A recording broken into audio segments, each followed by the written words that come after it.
So we are now joined by a very special guest. He's the TV play-by-play voice for the Brooklyn Nets, as well as the NBA games on TNT. He's also the TV play-by-play voice for the NFL on CBS alongside Charles Davis. And you can also hear him for NCAA college basketball, March Madness, especially. That's where all the grind happens for Mr. Ian Eagle. How are you doing? Hey, great to see you guys, Josh. Alex, nice to be on with you. Everything's great. I mean, what could be bad? We're just days away from this season getting underway. I know you guys are excited, and this is always a really fun time just paying attention to the league and getting into the mindset that we got the next, 5 months and change to really break down the NFL. So everything's great. Thank you. Yeah, and obviously NFL, and then later in the year, we'll have basketball back as well. So that's exciting. And I know that's going to be exciting for you as well. I guess we'll get into going backwards a little bit. We always do this with people, kind of go back into the past, start from the beginning, and try to figure people out. So, obviously your father worked in the entertainment business. And how did that kind of affect you and inspire you to go into that business as well? Obviously a little bit different types of roles, but how'd that affect you? Yeah, we're going way back. Way back. I got to get deep into the recesses of my mind. It affected everything. It set a tone in my life that not doing the normal 9 to 5 thing would be acceptable within my family. And when that's ingrained in you in a young age, you really think that the possibilities are endless. So my dad was a comedian, musician, actor. My mom was a singer and an actress. And that's the only life I knew from the day I was put on this earth until the day my mom passed away and my dad passed away. That's the life that I was familiar with. And that seemed normal, even though I know from my friends and the people that I got to know as a kid, that was anything but normal in their particular lives. And for me, when I told them that I wanted to be a broadcaster, they were so encouraging. And that empowered me to go out and do it. I was only 8 years old when I knew what I wanted to do, and I articulated it to both of them. And they both said, well, then that's what you'll do. So when it was that matter of fact, it seemed very attainable. And I was able to really put my focus on going out and trying to make it as a broadcaster and not worry about the family reaction of, no, be a lawyer, be a doctor, do anything else. They were very supportive in that. And I think that really paved the way for me thinking in a positive manner and believing that I could actually go out and achieve it.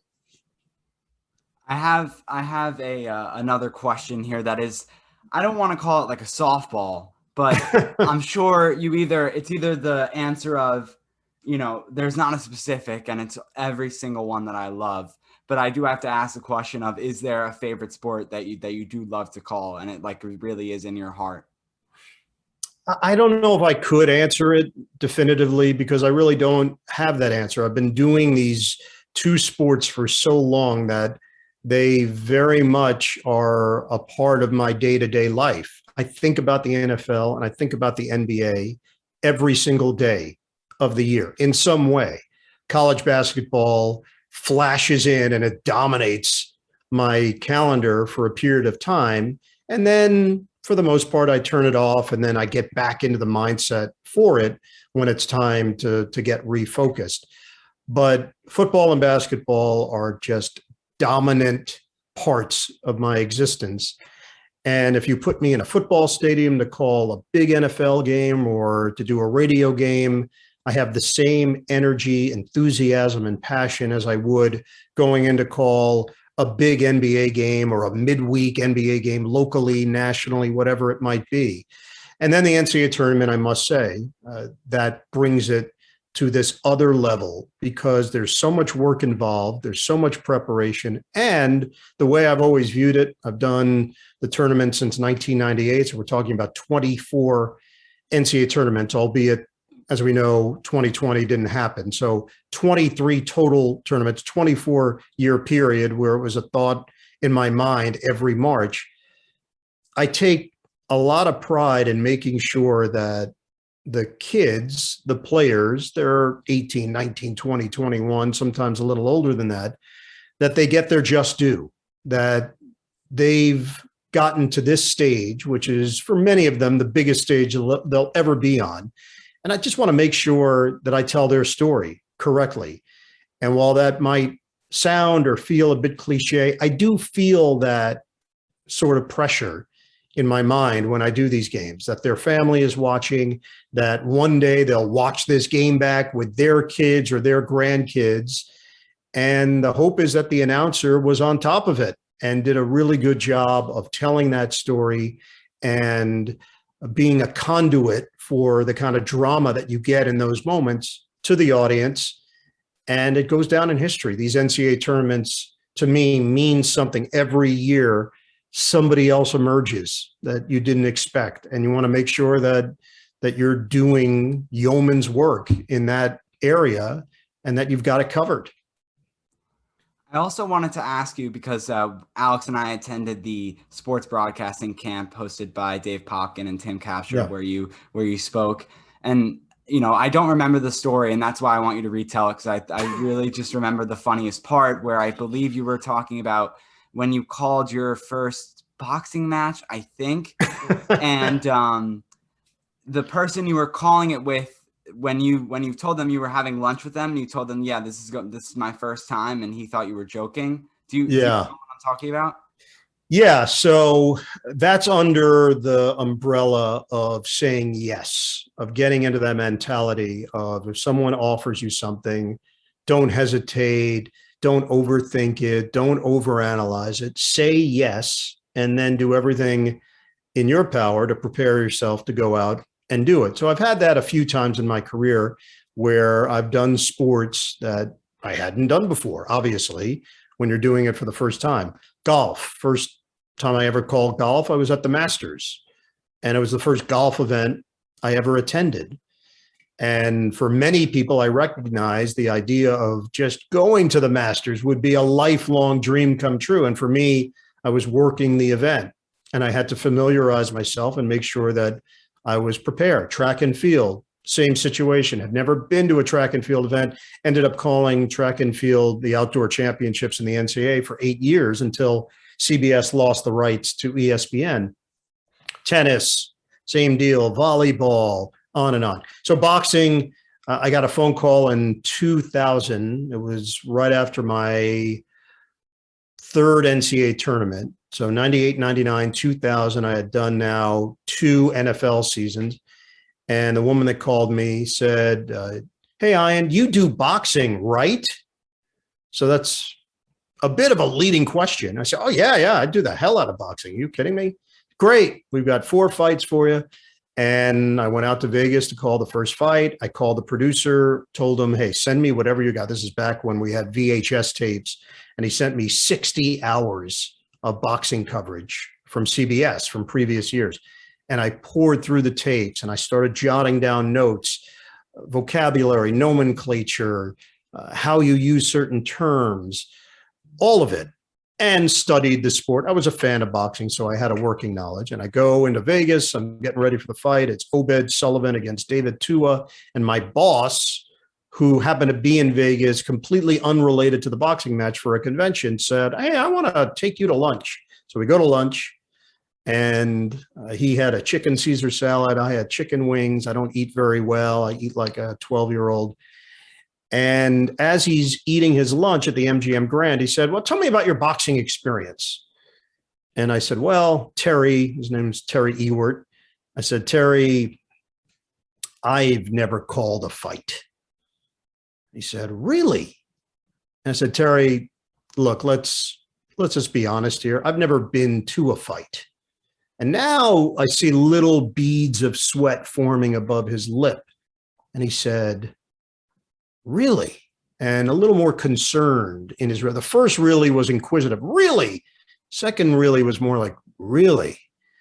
And then I said, Terry, I've never been in a fight. So I have no background in any of this, which wasn't completely true. In 5th grade, somehow I ended up having to fight some kid. I still don't know why. I had no beef with him, but I was told during the day, like at noon, hey, I heard you're fighting James Schneff at 3 o'clock. I'm like, really? Am I? I didn't get the memo. I had no idea. And I had to fight the guy after school, and I threw a punch. I closed my eyes. I was wearing large, thick winter gloves. I connected. He went down. I walked home. I got a slice of pizza. Anyway, I call the fight. The fight ends up going 2 minutes and 38 seconds in the first round, but we called an undercard, which was a 12-round fight. And after the fight, Terry came out of the broadcast truck and said, were you joking with me? I cleaned it up a little bit. I said, no, I wasn't joking. That was the first one. So it really is under the whole theme that I said yes. When I was asked about it, I said yes, and it gave me a new experience. I ended up calling 4 fights for CBS. I had some other opportunities down the road. I couldn't make it work in my schedule with another network that was interested in using me. And the fact of the matter is, if I don't say yes, then I never get that chance. And if you never get that chance, you never find out if you can actually go do it.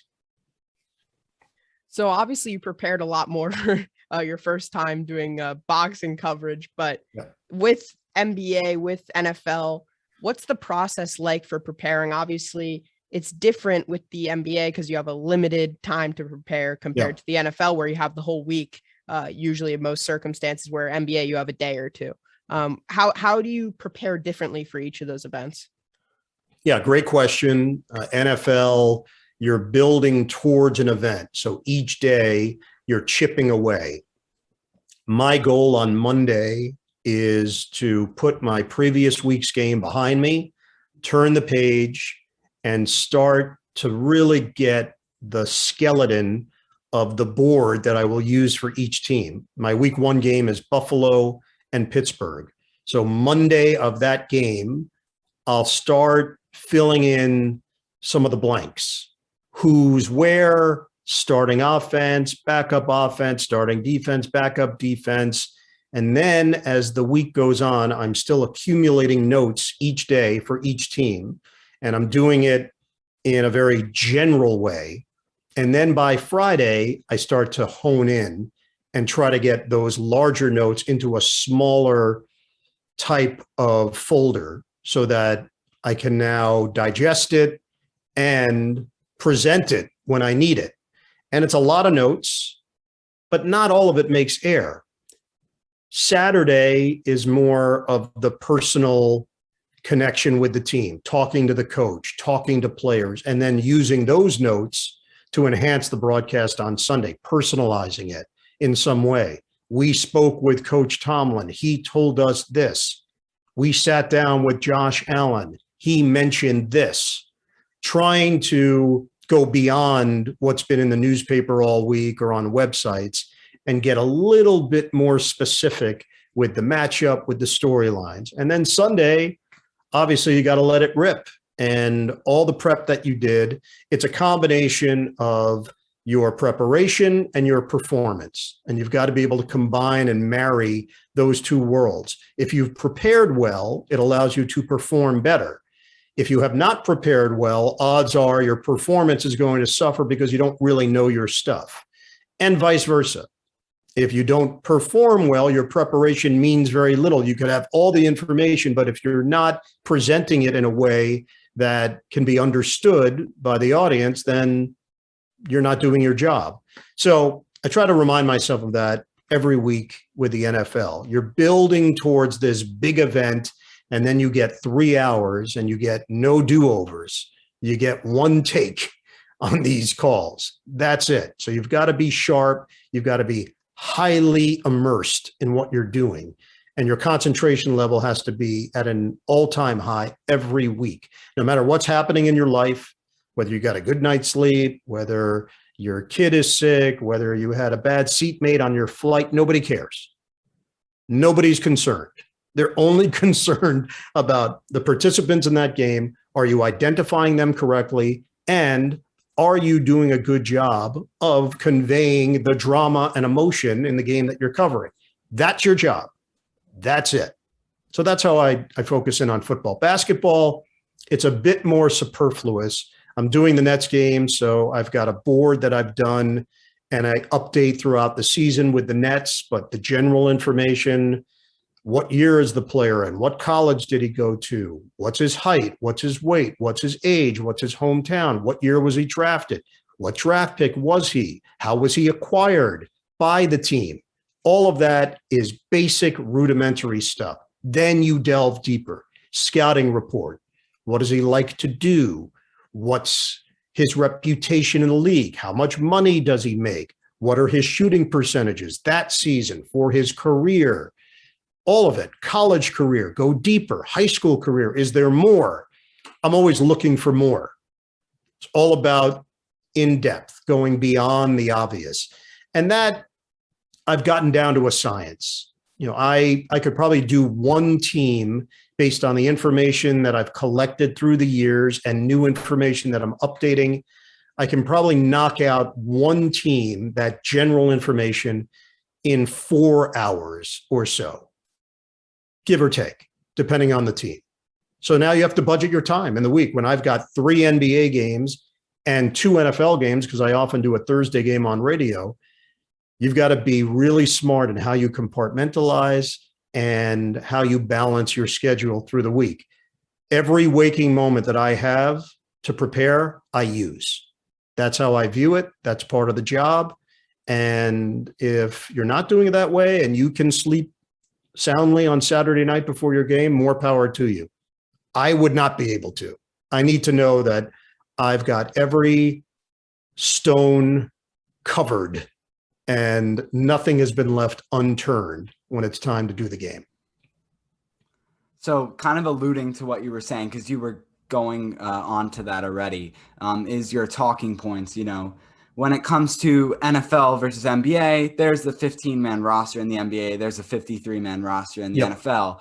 When you're talking about, kind of saying at a Nets game, Nick Claxton, he's gonna play. He won't have as many minutes as a Kevin Durant, Kyrie Irving, but he's gonna play. So let's get 2 or 3 talking points on there. Say where he was born, or where he went to high school. Where this third string backup left tackle, he maybe comes in if the starting left tackle unfortunately gets injured, but most likely he won't come in. So how many talking points when it comes to that? Like, do you have just 2 or 3 bullet points and kind of narrow that down? Like, how does that work with how many talking points you have for each player? All right, let's take the Giants as an example. I believe this is a team close to both of your hearts. Is that a fair assessment? Perfect example. You're right on the dot. Right on the dot. So Daniel Jones, how many nuggets will I have on Daniel Jones for a given game? On my main board, I could have up to 15 different notes on Daniel Jones. I might use 2. On my secondary board, I might have 9 more stat specific or matchup specific. For Andrew Thomas, I might have 12 notes. The odds of me going with 12 notes for a starting tackle are slim to none. A backup tackle, I might have 4 notes, just in case. And it's a fear, and I don't know where it stems from, but it's a fear that I had early in my career that I did not want to be put in a position that a player enters the game and I've got nothing. So while I accept that it's requiring more time of me during the week for the 53rd, 52nd, 51st, 50th, 49th, 48th man on the roster to make sure that I've done my due diligence and gotten 3, 4, 5 nuggets on them, I sleep better at night knowing that I did. That if that occurrence takes place, as you said, third string lineman has to come in. What do I have? Well, I've got the basics. That goes without saying, because everybody's covered on height, weight, age, years in the league, college, what year they were drafted, all of that. But can you go a little deeper? Do you find something from their high school days? Do you find something that their parents did? Do you find something connected to them in some way? And that's where I think broadcasters can separate themselves from other broadcasters. Is it dead air, or do you have something of value that would be of interest to the viewer? And that's how I've always tried to tackle it. So looking back in the past, do you have like a favorite game you've called? I guess one from the NFL and one from the NBA, maybe even one from March Madness. Yeah. I mean, sure, there are games that stand out in my career that are embedded in my head that certainly made a mark. And I look back on and realize I was really fortunate to be there in that position. NBA Finals. I don't know if you guys ended up watching the Michael Jordan documentary during the pandemic. It was impressive. It was well done.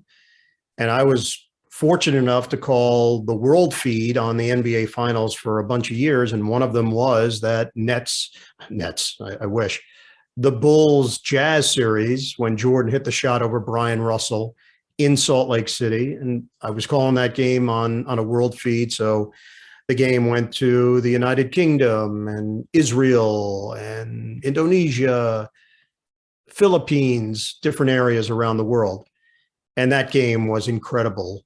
Just the shift in emotion and the high level of play with Stockton and Malone and Jordan hitting the game-winning shot, which ended up being his final shot as a member of the Chicago Bulls. So history as well. And to think back on that and to be in attendance to call that one meant a whole lot. NCAA tournament, again, the world feed. I called the NCAA championship for Butler, Duke. Gordon Hayward had a chance to win the game with a half-court shot against Duke. I don't believe for a second that anything would have been considered a greater upset than that in college basketball history. NC State beating Houston, huge. Villanova, Georgetown, huge. Butler over Duke would have been right there with them. And if the game ended on a half-court shot by Hayward in Indianapolis, his basically hometown, Butler's located there, and they beat Duke, one of the top programs of all time, to me, it would have been maybe the greatest ending in college basketball history. So it was that close, but it was a fantastic game to call. It was another high-level game and one that really stands out. NFL, I think it's still to come. I don't believe I've done it yet. I believe there will be a game that becomes the game for me. You know, I've called so many Tom Brady games. I've called so many Peyton Manning games. My first game for CBS NFL was Peyton Manning's first game as a professional. So to usher in that career, Hall of Fame career, and to do it in my first broadcast was very memorable. But I think there's an NFL game down the road that'll probably go down as my favorite. This is a personal question because I'm always interested when they show either like now with social media recently, you're able to kind of put in videos from like a Twitter video in a broadcast. So this always interests me. Is this in your research? So let's just say, for example, obviously, I think it's Steve Nash is it Steve Nash is RJ Barrett's godfather? He is. Right. So like, let's just say, I don't know, is this you like telling your producer and saying, hey, let's get a picture of RJ Barrett in his childhood taking a picture with Steve Nash while he's in the NBA? Or is that your producer in a meeting before the game saying, hey, in the transition between the first and second quarter, we're going to show this clip? Like, how does that work? Yeah, Josh, glad you asked that. It is organic often, and it is collaborative. So my Nets producer, Frank DeGrace, I've worked with for over 20 years. We share a brain during these broadcasts. And the way he's thinking is often the way that I'm thinking. And there are a lot of checks and balances in there. He knows what I'm thinking. I know where he's going a lot of the time. And in that particular case, if it's something that I uncover in my notes prior, and I think it's something that we could have some fun with, yes, I'll alert him, a text, and then let him take care of it within our crew of getting the photo. Then he can decide the best time to use it. And there are times where he notices something in his prep. He'll text me, hey, heads up, I'm getting this. So you may want to do a little background. Yes, perfect, great. If you can prepare me and I can now go out and do my own homework. Even better, if you want to write something up, which sometimes happens based on my schedule, hey, I decided to do this. I wrote something up. Here you go. I check it out. And then when they pop it into the broadcast, I'm prepared for it. So it really is a codependent relationship once you get to that level where you really have a strong working dynamic with the people that you're doing these games with. NFL, I've now been with my producer, Mark Wolf, for almost 8 years. So you build up a real trust and understanding. We have a conversation early in the week about some things that have already interested me in the matchup. And then he'll fill me in on what other ideas may have popped up. And I think what ends up happening on a really good television crew is you recognize and acknowledge that a good idea can come from anywhere. And everybody's got a voice. If you're the stat person, if you're the stage manager, if you're the audio person, if you're the graphics person, if you're in videotape, if you've got a good idea and you have a really good producer, then everybody feels encouraged to share. And the goal is to have a great broadcast and to provide entertainment and information. And any way that you can do it. Sometimes it's a circuitous route. It's not always direct, but if you can get there and get people something that they didn't know, or something to make them laugh, or something to maybe tug at their heartstrings, then you've done your job. And I like to think, I hope the people that I work with know that that's my goal. And my goal every broadcast is to find a different angle and find a little something different.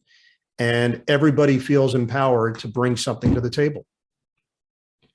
So this past weekend, you called the Jets preseason game.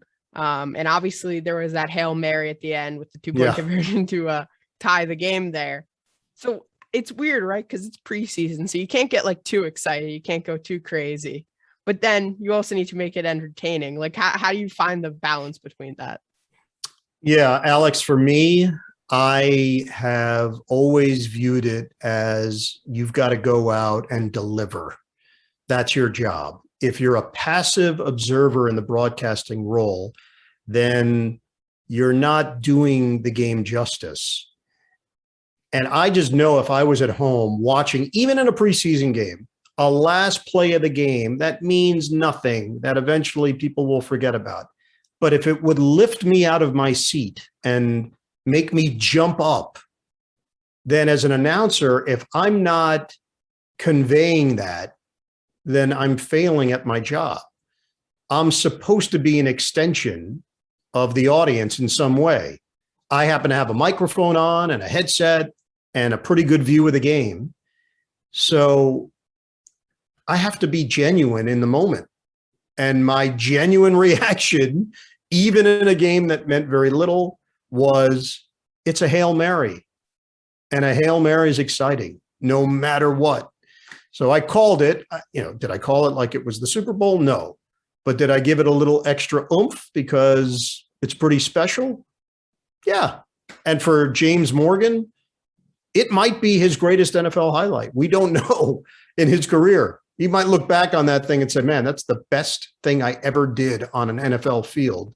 Yeah, maybe Morgan eventually evolves and develops into something, but there's a chance that might be the high point for him. Our final question for you, once again, I feel like I'm just talking about myself now. It once again kind of comes back to me as like I'm starting to try, calling games. Yeah. I've been doing NBA, or I did do NBA. I haven't done really many over the summer because there haven't been any NBA games besides the summer league. And I tried it, saying quote unquote, like I'm on radio, and I listening back constantly hear myself saying too much, I guess is the word. I'm kind of rushing through and then maybe I pull up a stat and then I miss something here or there that happens during the game. So you're on TV. So it's a little bit different. It's a little bit different story, but my question for you is, how do you kind of navigate through calling an NBA game, knowing when to like let it ride when there's 3-pointer after 3-pointer down the court, or when to commentate the most and kind of get everything in at once? Yeah, I think this is often the biggest challenge for broadcasters, Josh, is striking that right balance. On TV, am I talking too much? Am I taking away from the action? On radio, am I talking enough? Or am I giving too much information? Am I overloading the listener? Think about a blank canvas. And if you started drawing a picture and you give it some texture and you go with the background and now you have something in the foreground. But if you just fill every little space with something, and as an admirer of it, I might say, wow, there's a lot going on there. And that's the same as a radio broadcast. If it's too much, the listener can get overwhelmed. So finding the right amount of description is paramount to that job, and how you use your voice and your pace. You know, I've tried to tell young broadcasters, don't let the action dictate your pace. You're always in charge of your pace. So there might be a wild sequence. As long as you keep your cool and keep describing it, you can remain under control and not allow whatever's happening on the field or the court or the ice to be too much for you and too much for the listener. I think that's often the biggest challenge for young broadcasters to figure out. And you don't want to get in the way. You're there to complement the action. You're there to enhance the experience. If you're getting in the way of the experience, then you're not doing your job correctly. So that's really my 10-cent assessment of it, especially if you're starting out. Just remember, would I be interested in this if I was listening? And when you play back your play-by-play and you close your eyes, can I visualize what's happening on the radio? And does it interest me? Am I mesmerized by what this person is saying? Do I get lost in it? Or after a minute, do I say, too much happening, I'm going to move on and listen to something else? So that requires a lot of self-assessment. And that's really important when you're starting out in the broadcasting industry. Ian Eagle, thank you so much for joining us, Alex, and I really do appreciate it. You can stay in touch with all of Ian Eagle's work on CBS. And thank you for mentioning that, because I did not mention it in the intro, on Westwood One, Thursday Night Football as well. Brooklyn Nets on Yes Network, and March Madness during March on CBS as well. Thank you so much.